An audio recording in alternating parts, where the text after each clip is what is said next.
ओम नमो भगवते वासुदेवाय। श्री सत्यनारायण भगवान व्रत कथा। पहला अध्याय। एक समय नैमिसारण तीर्थ में सोनक आदि 88,000 ऋषियों ने श्री सूत जी से पूछा, हे प्रभु, इस कलयुग में वेद विद्या रहित मनुष्यों को प्रभु भक्ति किस प्रकार मिलेगी तथा उनका उद्धार कैसे होगा। इसलिए हे मुनिश्रेष्ठ, कोई ऐसा तप कहिए जिससे थोड़े समय में पुण्य प्राप्त होवे तथा मनवांछित फल मिले।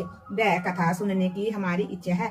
सर्व शास्त्र ज्ञाता श्री सूत जी बोले, हे वैष्णव्यों में पूज्य, आप सब ने प्राणियों के हित की बात पूछी है। अब मैं उस श्रेष्ठ व्रत को आप लोगों से कहूंगा जिस व्रत को नारद जी ने लक्ष्मी नारायण जी से पूछा था और श्री लक्ष्मीपति ने मुनि श्रेष्ठ नारद से कहा था। सो ध्यान से सुनो। एक समय योगी राज नारद जी दूसरों के हित की इच्छा से अनेक कई लोकों में घूमते हुए मृत्यु लोक में आ पहुंचे। यहाँ अनेक योनियों में जन्मे हुए प्रायः सभी मनुष्यों को अपने कर्मों के द्वारा अनेकों दुखों से पीड़ित देखकर सोचा, किस यत्न के करने से निश्चय ही प्राणियों के दुखों का नाश हो सकेगा। ऐसा मन में सोचकर विष्णु लोक को गए। वहां श्वेत वर्ण और 4 भुजाओं वाले देवों के ईश नारायण को देखकर, जिनके हाथों में शंख चक्र गदा और पद्म थे तथा वरमाला पहने हुए थे, देख कर स्तुति करने लगे, हे भगवान, आप अत्यंत शक्ति से संपन्न हैं। मन तथा वाणी भी आपको नहीं पा सकती। आपका आदि मध्यम अंत नहीं है। निर्गुण सब रूप सृष्टि के आदि भूति व भक्तों के दुखों को नष्ट करने वाले हो। आपको मेरा नमस्कार है। नारद जी से इस प्रकार की स्तुति सुनकर के विष्णु भगवान बोले, हे मुनिश्रेष्ठ, आपके मन में क्या है? आपका किस काम के लिए आगमन हुआ है? निष्कोच कहो। तब नारद मुनि बोले, मृत्यु लोक में सब मनुष्य जो अनेक योनियों में पैदा हुए हैं, अपने अपने कर्मों के द्वारा अनेक प्रकार के दुखों से दुखी हो रहे हैं। हे नाथ, मुझ पर दया रखते हो तो बतलाइए कि उन मनुष्यों के सब दुख थोड़े ही प्रयत्न से कैसे दूर हो सकते हैं। हे नारद, मनुष्यों की भलाई के लिए तुमने बहुत ही अच्छी बात पूछी है। जिस काम के करने से मनुष्य मोह से छूट जाता है, वह मैं कहता हूँ सुनो। बहुत पुण्य देने वाला स्वर्ग तथा मृत्युलोक दोनों में दुर्बल एक उत्तम व्रत है। आज मैं प्रेम वश हो करके तुमसे कहता हूँ कि सत्यनारायण भगवान का ये व्रत अच्छी तरह विधि पूर्वक करके मनुष्य आयु पर्यंत यहाँ सुख भोग कर मरने पर मोक्ष को प्राप्त होता है। श्री भगवान के वचन सुनकर के नारद मुनि बोले कि उस व्रत का क्या फल है, क्या विधान है, किसने ये व्रत किया है और ये व्रत किस दिन करना चाहिए, विस्तार से कहिए। भगवान बोले, दुख शोक आदि को दूर करने वाला, धन धान्य को बढ़ाने वाला, सौभाग्य तथा संतान को देने वाला ये व्रत सब स्थानों पर विजय प्राप्त करने वाला है। भक्ति और श्रद्धा के साथ किसी भी दिन मनुष्य श्री सत्यनारायण की शाम के समय ब्राह्मणों और बंधुओं के साथ धर्म प्रायण होकर के पूजा करे। भक्ति भाव से नैवेद्य, केले का फल, घी, दूध और गेहूं का चूर्ण स्वाया लेवे। गेहूं के अभाव में साठी का चूर्ण, शक्कर तथा गुड़ ले और सब भक्ष्य योग्य पदार्थ जमा करवा करके भगवान को अर्पण कर देवे तथा बंधुओं सहित ब्राह्मणों को भोजन करावे। तत्पश्चात स्वयं भोजन करे। नृत्य गीत आदि का आचरण कर सत्यनारायण भगवान का स्मरण करते हुए समय व्यतीत करे। इस तरह व्रत करने पर मनुष्य की इच्छा निश्चय ही पूरी होती है। विशेषकर कली काल में भूमि पर यही मोक्ष का सरल उपाय है। बोलिए सत्यनारायण भगवान की जय। सत्यनारायण नारायण नारायण लक्ष्मी नारायण नारायण नारायण लक्ष्मी नारायण नारायण नारायण। दूसरा अध्याय। श्री सूत जी बोले, हे ऋषियों, जिसने पहले समय में इस व्रत को किया है उसका इतिहास कहता हूँ, ध्यान से सुनो। सुंदर काशीपुरी नगरी में एक अत्यंत निर्धन ब्राह्मण रहता था। वह भूख और प्यास से बेचैन हुआ नित्य पृथ्वी पर घूमता था। ब्राह्मणों से प्रेम करने वाले भगवान ने ब्राह्मण को दुखी देखकर बूढ़े ब्राह्मण का रूप धर उसके पास जा आदर के साथ पूछा, हे विप्र, नित्य दुखी हुआ पृथ्वी पर क्यों घूमता है? हे श्रेष्ठ ब्राह्मण, ये सब मुझसे कहो, मैं सुनना चाहता हूँ। ब्राह्मण बोला, मैं निर्धन हूँ, ब्राह्मण हूँ, भिक्षा के लिए पृथ्वी पर फिरता हूँ। हे भगवान, यदि आप इसका कोई उपाय जानते हो तो कृपा करके कहो। वृद्ध ब्राह्मण बोला कि सत्यनारायण भगवान मनवांछित फल देने वाले हैं, इसलिए हे ब्राह्मण, तू उनका पूजन कर, जिसके करने से मनुष्य सब दुखों से मुक्त होता है। ब्राह्मण को व्रत का सारा विधान बितला करके बूढ़े ब्राह्मण का रूप धारण करने वाले श्री सत्यनारायण भगवान जी अंतर ध्यान हो गए। जिस व्रत को वृद्ध ब्राह्मण ने बतलाया है मैं उसको करूंगा, ये निश्चय करने पर उसे रात में नींद नहीं आई। वह सवेरे उठ सत्यनारायण भगवान के व्रत का निश्चय कर भिक्षा के लिए चला। उस दिन उसको भिक्षा में बहुत सा धन मिला, जिससे उसने बंधु बांधवों के साथ सत्यनारायण भगवान का व्रत किया। इसके करने से वह ब्राह्मण सब दुखों से छूटकर अनेक प्रकार की संपत्तियों से युक्त हुआ। उस समय से वह ब्राह्मण हर मास व्रत करने लगा। इस तरह सत्यनारायण भगवान के व्रत को जो करेगा वह सब पापों से छूटकर मोक्ष को प्राप्त होगा। आगे जो पृथ्वी पर सत्यनारायण भगवान का व्रत करेगा वह मनुष्य सब दुखों से छूट जाएगा। इस तरह नारद जी ने नारायण का कहा हुआ ये व्रत मैंने तुमसे कहा। हे विप्रो, अब मैं और क्या कहूँ। ऋषि बोले, हे मुनीश्वर, संसार में इस ब्राह्मण से सुन करके किस किसने इस व्रत को किया, हम सब वह सुनना चाहते हैं। इसके लिए हमारे मन में श्रद्धा का भाव है। श्री सूत जी बोले, हे मुनियों, जिस जिसने इस व्रत को किया वह सब सुनो। एक समय ब्राह्मण धन और ऐश्वर्य के अनुसार बंधु बांधुओं के साथ व्रत करने को तैयार हुआ। उसी समय एक लकड़ी बेचने वाला बूढ़ा आदमी आया और बाहर लकड़ियों को रखकर ब्राह्मण के मकान में गया। प्यास से दुखी लकड़ैरा उनको व्रत करते हुए देख कर विनय के साथ पूछने लगा कि ये आप क्या कर रहे हैं और इसके करने से क्या फल मिलता है, कृपा करके मुझसे कहो।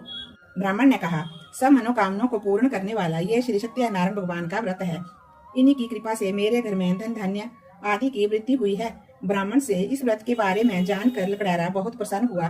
चरनामत और प्रसाद खाने के बाद वह अपने घर को गया। लकड़ारी ने अपने मन में इस प्रकार का संकल्प किया कि आज ग्राम में लकड़ी बेचने से मुझे जो धन मिलेगा, मैं उसी से श्री सत्यनारायण भगवान का उत्तम व्रत करूंगा।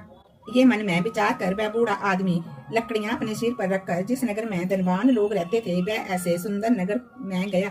उस रोज वहां पर उसे उन लकड़ियों का दाम पहले से चौगुना मिला। तब वह बूढ़ा लकड़ैरा दाम ले व्रती प्रसन्न होकर के पके केले की फली, शक्कर, घी, दुग्ध, दही और गेहूं का चूर्ण इत्यादि सत्यनारायण भगवान के व्रत की कुल सामग्रियों को लेकर करके अपने घर को गया। फिर उसने अपने भाइयों को बुलाकर विधि के साथ भगवान जी का पूजन और व्रत किया। उस व्रत के प्रभाव से वह बूढ़ा लकड़ैरा धन पुत्र आदि से युक्त हुआ और संसार के समस्त सुख भोग कर वैकुंठ धाम को चला गया। बोलिए सत्यनारायण भगवान की जय। सत्यनारायण नारायण नारायण लक्ष्मी नारायण नारायण नारायण सत्यनारायण नारायण नारायण। तीसरा अध्याय। श्री सूत जी बोले, हे श्रेष्ठ मुनियों, अब मैं आगे की कथा कहता हूँ, सुनो। पहले समय में उल्का मुख नाम का एक बुद्धिमान राजा था। वह सत्य वक्ता और जितेंद्रिय था। प्रतिदिन देव स्थानों पर जाता तथा गरीबों को धन दे करके उनके कष्ट दूर करता था।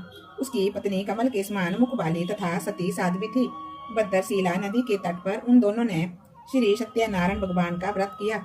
उस समय वहां पर एक साधु वैश्य आया। उसके पास व्यापार के लिए बहुत सा धन था। वह नाव को किनारे पर ठहरा कर राजा के पास आ गया और राजा को व्रत करते हुए देख कर विनय के साथ पूछने लगा कि हे राजन, भक्ति युक्त चित्त से आप ये क्या कर रहे हैं? मेरी सुनने की इच्छा है, सो आप ये मुझको बतलाइए। राजा बोला, हे साधु, अपने बंधु बांधवों के साथ पुत्र आदि की प्राप्ति के लिए ये महान शक्तिवान सत्यनारायण भगवान का व्रत व पूजन किए जा रहा हूँ।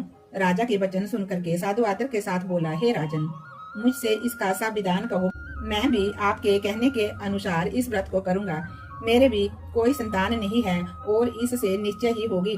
राजा से सब विधान सुन व्यापार से निवृत्त हो वह आनंद के साथ अपने घर को गया। साधु ने अपनी स्त्री से संतान देने वाले उस व्रत का समाचार सुनाया और कहा कि जब मेरे घर में संतान होगी तब मैं इस व्रत को करूंगा। ऐसे वचन उसने अपनी स्त्री लीलावती से कहे। एक दिन उसकी स्त्री लीलावती अपने पति के साथ आनंदित हो संसारिक धर्म में प्रवृत्त होकर के सत्यनारायण भगवान की कृपा से गर्भवती हो गई तथा 10वें महीने में उसके घर में एक सुंदर कन्या का जन्म हुआ। दिनों दिन वह इस तरह बढ़ने लगी जैसे शुक्ल पक्ष का चंद्रमा बढ़ता है। कन्या का नाम कलावती रखा गया। तब लीलावती ने अपने मीठे शब्दों से अपने पति से कहा कि आपने जो संकल्प किया था कि मैं सत्यनारायण भगवान का व्रत करूंगा, अब आप उसे करिए। साधु बोला, हे प्रिय, इसके विवाह पर ही करूंगा। इस प्रकार अपनी पत्नी को आश्वासन देकर के वह नगर को चला गया। कलावती पितृगृह में वृद्धि को प्राप्त हो गई। साधु ने जब नगर में सखियों के साथ अपनी पुत्री को देखा तो तुरंत दूत बुला करके कहा कि पुत्री के वास्ते कोई सुयोग्या पर देख कर लाओ। साधु की आज्ञा पाकर दूत कंचन नगर पहुंचा और वहां पर बड़ी खोज और देखभाल कर लड़की के लिए सुयोग्या बणिक पुत्र को ले आया। उस सुयोग्या लड़के को देखकर साधु ने अपने बंधु बांधवों के साथ प्रसन्नचित होकर के अपनी पुत्री का विवाह उसके साथ करवा दिया। किंतु दुर्भाग्य से विवाह के समय भी उस व्रत को करना भूल गया।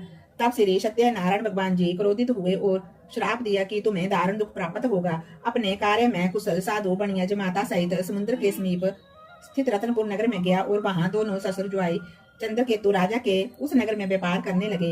एक रोज भगवान सत्यनारायण की माया से प्रेरित कोई चोर राजा का धन चुराकर भागा जा रहा था, किंतु राजा के दूतों को आता देखकर चोर ने घबरा करके भागते हुए राजा के धन को वहीं चुपचाप रख दिया जहाँ वे दोनों ससुर जुआई ठहरे हुए थे।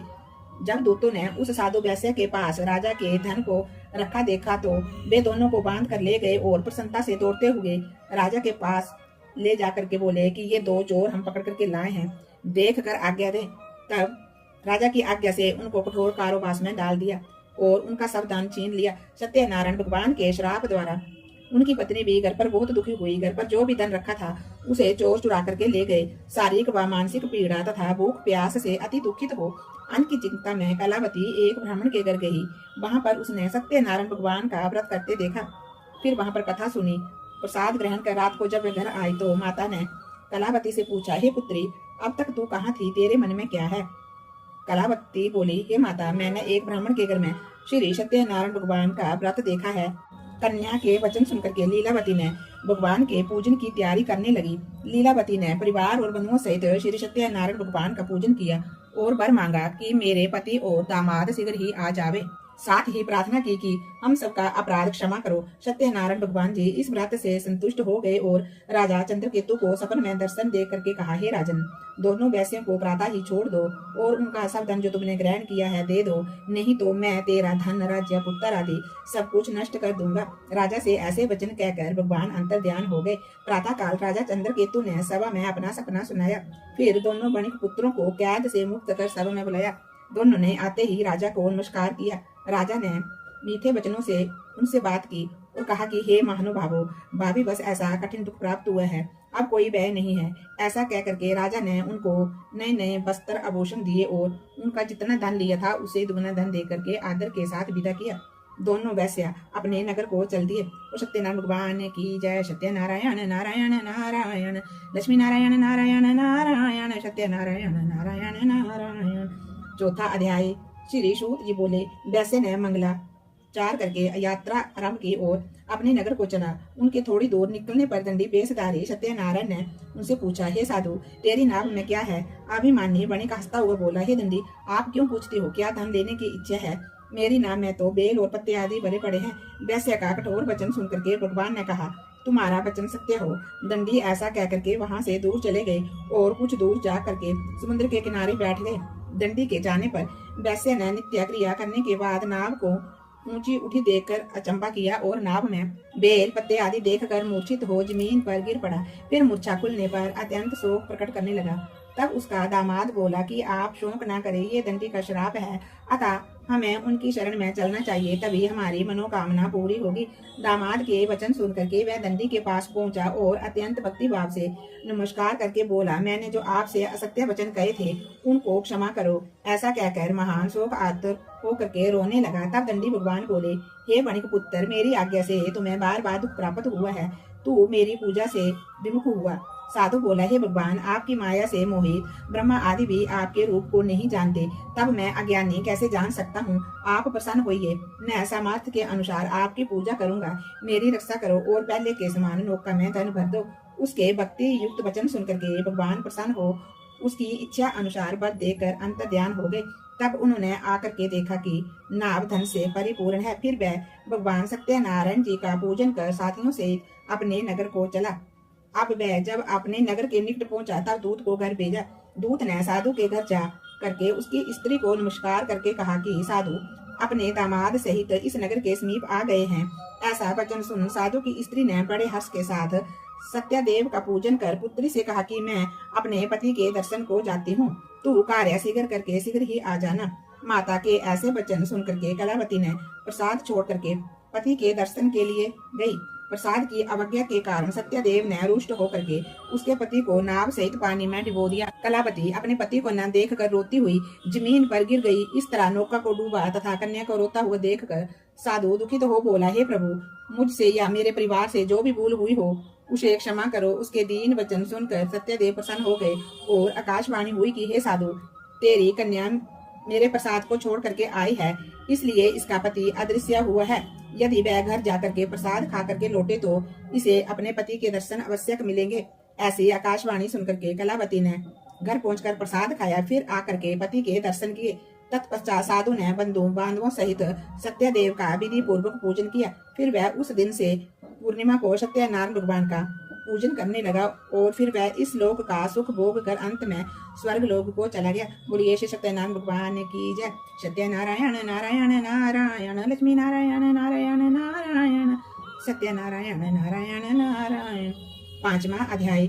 श्री सूत जी बोले, हे ऋषियों, मैं और भी कथा कहता हूँ, सुनो। प्रजा पालन में लीन तुंगध्वज नाम का राजा था। उसने भी भगवान का प्रसाद त्याग कर बहुत ही दुख पाया। एक समय वन में जाकर के वन पशुओं को मार कर बढ़ के पेड़ के नीचे आया। वहां उसने ग्वालों को भक्ति भाव से बांधवों सहित श्री सत्यनारायण भगवान का पूजन करते देखा। राजा देख कर भी अभिमान बस वहां नहीं गया और ना ही नमस्कार किया। जब ग्वालों ने भगवान का प्रसाद उसके सामने रखा तो वह प्रसाद को त्याग कर अपनी सुंदर नगरी को चला। वहीं उसने अपना सब कुछ नष्ट पाया तो वह जान गया कि ये सब भगवान ने ही किया है।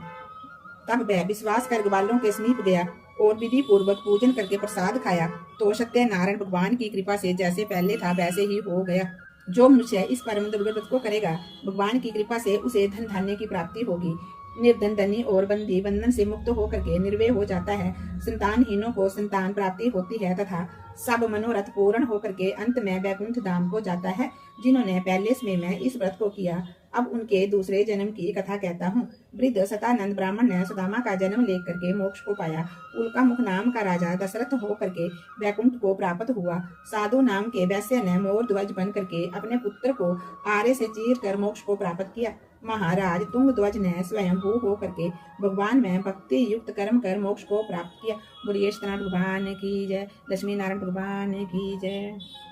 सत्यनारायण भगवान जी की आरती। ओम जय जगदीश हरे, स्वामी जय जगदीश हरे। भक्त जनों के संकट, दास जनों के संकट क्षण में दूर करे। ओम जय जगदीश हरे। जो ध्यावे फल पावे, दुख विन से मन का, स्वामी दुख विन से मन का। सुख शांपति घर आवे, सुख शांपति घर आवे, कष्ट मिटे तन का। ओम जय जगदीश हरे। मात पिता तुम मेरे, शरण पढ़ू मैं किसकी, स्वामी शरण गाऊं मैं किसकी। तुम बिना और न दूजा, प्रभु बिना और न दूजा, आस करूं मैं जिसकी। ओम जय जगदीश हरे। तुम पूर्ण परमात्मा, तुम अंतर्यामी, स्वामी तुम अंतर्यामी। पार ब्रह्मा परमेश्वर, पार ब्रह्मा परमेश्वर, तुम सबके स्वामी। ओम जय जगदीश हरे। तुम करुणा के सागर, तुम पालन करता, स्वामी तुम पालन करता। मैं मूर्ख खल कामी, मैं मूर्ख खल कामी, कृपा करो भरता। ओम जय जगदीश हरे। तुम हो एक अगोचर, सबके प्राणपति, स्वामी सबके प्राणपति। किस विधि मिलूं दयामय, किस विधि मिलूं दयामय, तुमको मैं कुमति। ओम जय जगदीश हरे। दीन बंधु दुख हरता, ठाकुर तुम मेरे, स्वामी ठाकुर तुम मेरे। अपने हाथ उठाओ, अपनी शरण लगाओ, द्वार खड़ा मैं तेरे। ओम जय जगदीश हरे। विषय विकार मिटाओ, पाप हरो देवा, स्वामी कष्ट हरो देवा। श्रद्धा भक्ति बढ़ाओ, श्रद्धा प्रेम बढ़ाओ, संतन की सेवा। ओम जय जगदीश हरे। तन मन धन सब कुछ है तेरा, स्वामी सब कुछ है तेरा। तेरा तुझको अर्पण, तेरा तुझको अर्पण, क्या लागे मेरा। ओम जय जगदीश हरे। श्री सत्यनारायण भगवान जी की आरती। जो कोई नित गावे, स्वामी प्रेम सहित गावे। कहत शिवानंद स्वामी, कहत हरिहर स्वामी, मन वांछित फल पावे। ओम जय जगदीश हरे। ओम जय जगदीश हरे स्वामी जय जगदीश हरे। भक्तजनों के संकट क्षण में दूर करे। ओम जय जगदीश हरे। ओम नमो भगवते वासुदेवाय। जय जय श्री राम, जय जय श्री राम।